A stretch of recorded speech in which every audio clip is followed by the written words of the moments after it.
এখানে একদিনও এসে রাত্রি যাপন করি না, এখানে আরাম করতে আমি আসি না। আমি ট্রাস্ট বানিয়ে দিয়েছি এবং আন্দোলনের নেতা আজকে এসিসিআই পার্টির নেতা নন্দ পাত্র মহোদয়, তিনি পুরোটা দেখভাল করেন। তার সঙ্গে আমার রাজনৈতিক বিরোধ, মতাদর্শের বিরোধ। এই যে সমস্ত প্যান্ডেল, মাইক, লাইট ব্যবস্থাপনা গতকাল নন্দতা থেকে করে দিয়ে গেছে। তার রাজনৈতিক বাধ্যবাধকতা আছে, আমারও তার সঙ্গে রাজনৈতিক মতাদর্শগত বিরোধ রয়েছে। এরা জানে না, এরা নিজেদের আখের গুছিয়েছে।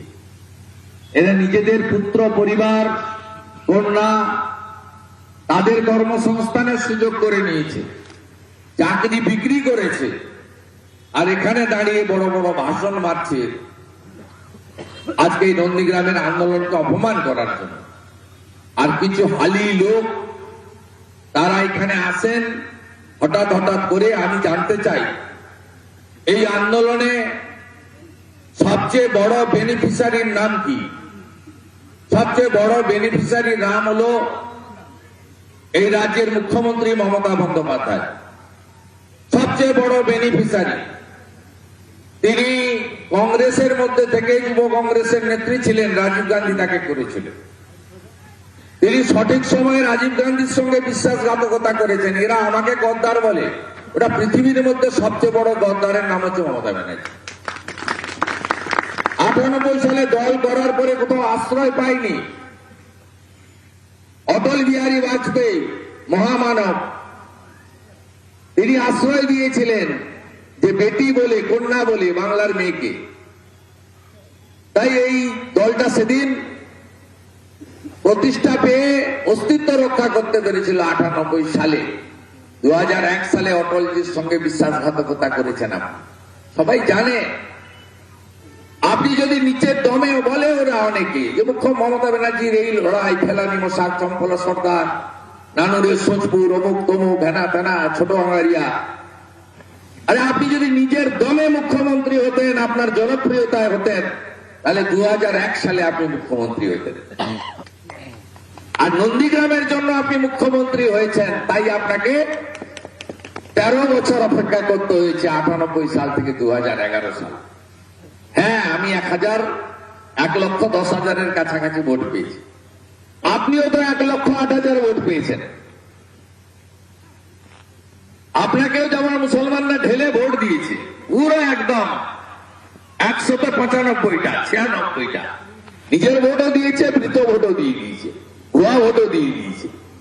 মুম্বাইতে আছে, গুজরাটে আছে, তার ভোটও বেড়ে দিয়েছে গড় চক্রবর্তী, শামসাবাদে, দাউদ করে।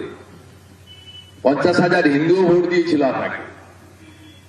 আপনি অনেক কথা দিয়ে গেছিলেন নন্দীগ্রামের মানুষকে। নির্বাচনে হার জিত হয়।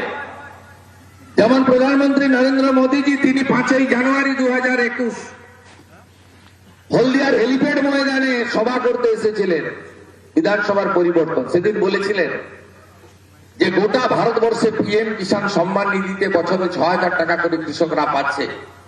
একমাত্র রাজ্য পশ্চিমবঙ্গ আমার কাছে তালিকা পাঠায় না। যেদিন তালিকা পাঠাবেন আমি পরের দিন টাকা দিয়ে দেব।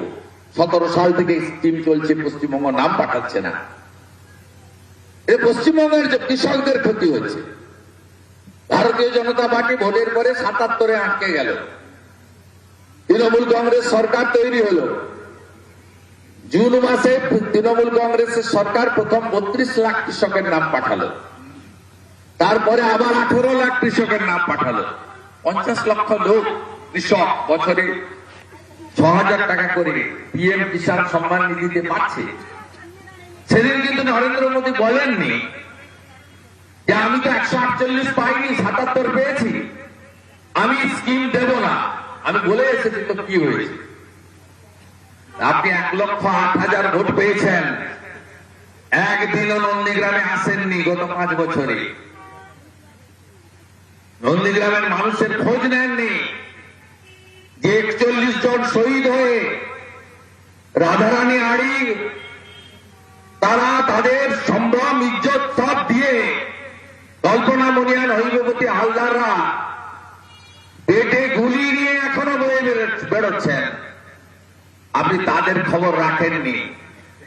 উল্টে কি করেছেন, আন্দোলনের নেতাদের নামে কেস তুলে দিয়েছিলেন। 421 বলে একটা সেকশনে ত্রুটিযুক্ত। হাইকোর্ট আপনার সেই সিদ্ধান্তকে সেট অ্যাসাইড করে দিয়েছে, বাতিল করেছে। করেননি তো নেই কিছু, আরো আন্দোলনের সঙ্গে যারা ছিল প্রত্যেককে আপনি বিপদে ফেলে দিয়ে চলে গেছেন।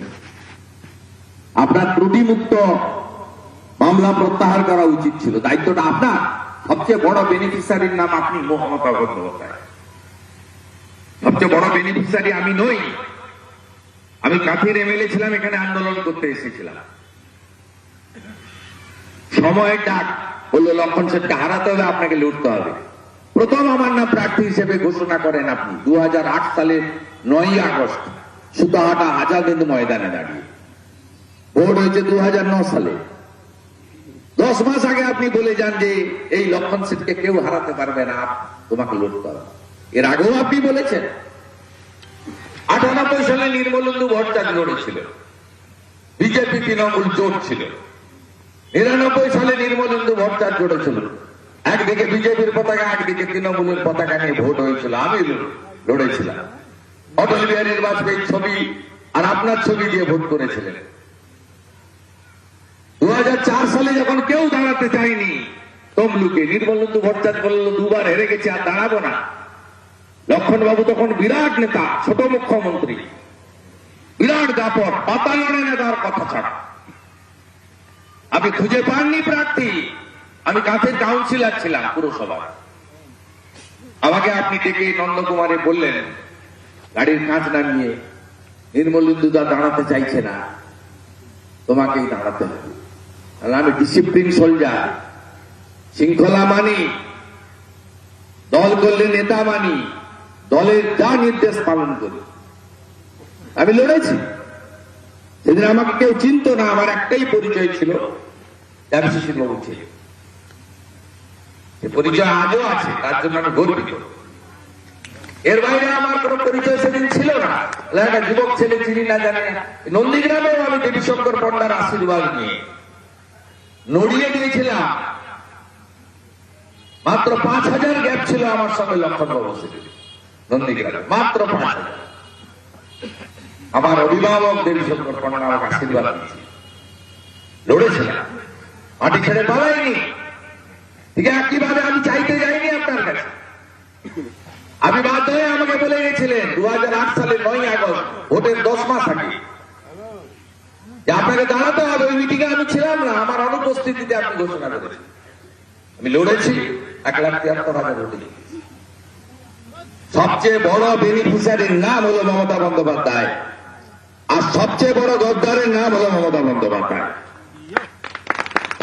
আপনি জানেন 2007 সালে 10ই নভেম্বর পিচমোড়া করে তুলে নিয়ে চলে গেছিল 11 জনকে, কেটে কুচিয়েছিল। মাছ সাগরে নিয়ে গিয়ে, গঙ্গাসাগর পেরিয়ে একদম ভিতরে ডিপসিতে নিয়ে গিয়ে তিমি মাছ হাঙর যাতে খায় ফেলে দিয়েছিল। ওই টুকরো টুকরো দেহ, আদিত্য বেরা সহ 11 জনের দেহ। 7 বছর না হলে ভারতীয় আইন অনুযায়ী ডেথ সার্টিফিকেট পাওয়া যায় না। 7 বছর পরে আপনি ডেথ সার্টিফিকেটটাও দেননি। এরা জানে, শহীদ পরিবারের লোকেরা শুভেন্দু অধিকারীর বাড়ির টাকা খরচ করে ডেথ সার্টিফিকেট আনিয়ে দিয়েছে। আপনি পাপ করেছেন। আন্দোলনের লোকেরা আজকেও কেসে ঝুলছে। ভুলভাবে মামলা প্রত্যাহার করেছেন, তাই হাইকোর্ট ডিভিশন বেঞ্চ বাতিল করে দিয়েছে। ডেথ সার্টিফিকেট নিয়ে আমি কলকাতা হাইকোর্টে লড়াই করে ডেথ সার্টিফিকেটের অর্ডার করিয়ে এনে দিয়েছি এদেরকে 24 সালে, 2 বছর আগে, 1.5 বছর আগে। শুধু তাই নয়, আমি তো এখানে একটাও ঝান্ডা রাখিনি, রাজনৈতিক স্লোগান দিইনি। আমি এর পবিত্রতা রক্ষা করি আন্দোলনে। আর আপনি কি করেছেন? 2021 সাল 18ই জানুয়ারি, আমি 2020 19 ডিসেম্বর দল পরিবর্তন করি। 2021 সালের 18ই জানুয়ারি আপনি এসেছিলেন তেতুয়ালিতে। সেখানে গোটা পশ্চিমবঙ্গ থেকে লোক জমা করা হয়েছিল, 20-25,000 30,000 লোক হয়েছিল। হেলিকপ্টার করে এসেছিলেন। আপনারা দুজনই তো হেলিকপ্টারে থাকেন, আপনি আপনার ভাইপো মাটিতে পা দেন না, সবাই জানেন। এসেছিলেন সেদিন এত লোক দেখে সুফিয়ানের বুদ্ধিতে, সুফিয়ান বলতে সব নন্দীগ্রামের লোক, সব নন্দীগ্রামের লোক ছিল না, দুর্গাপুর বাংলার লোক ছিল, বলে দিয়েছে সত্যি কথা তো বলে না। এ ভেবেছে 30,000 লোক যদি এখানে হয়, 4টা করে যদি ভোট পাই 1 লাখ কোটি জিতে গেছি, শুধু হারিয়ে